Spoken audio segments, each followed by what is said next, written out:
TVK is the future. அப்போ நான் வந்து கடைசி காலத்தில் கூட ஒரு நல்லா ஜெயிச்சு ஒரு எம்எல்ஏ ஆகி மினிஸ்டர் ஆகி நான் இருக்கணும் அப்படின்றத அவர் ஆசையா இருக்கும்.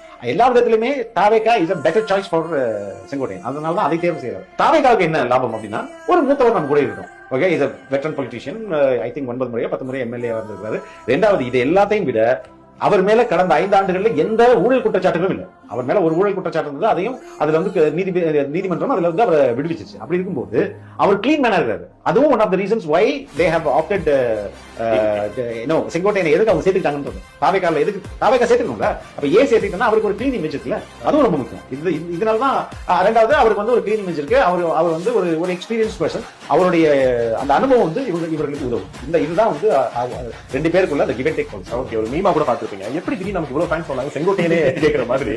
ஒரு வெளியில வராரு, கேமரா ஒரு பக்கம் தள்ளு முள்ளு, அது வரைக்கும் தனி கார்ல வந்து இறங்கி ஓரமா நின்று பாத்துட்டு இருந்த ஒருத்தர் டிவிக்கேல சேர்ந்த அடுத்த நாள் ஒரு பிரஸ் மீட் அன்னைக்கு தமிழ்நாடு எதிர்பார்த்து இன்னைக்கு இண்டிகோ விமானத்துல போறாராம்.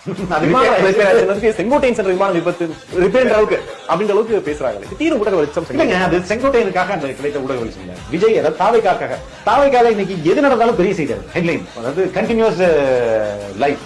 ஏன்னா the entire political ground is centered around Vijay தான் இங்க மையப்புள்ளியா இருக்காரு. அவரை சுத்தி தான் இந்த அரசியல் வந்து தமிழக அரசியல் இனிமே to some extent we can say South Indian politics, but maybe that is little bit later. Okay, சுத்தி தான் இனிமே இனிமே விஜயை சுத்தி தான் இயங்கும்.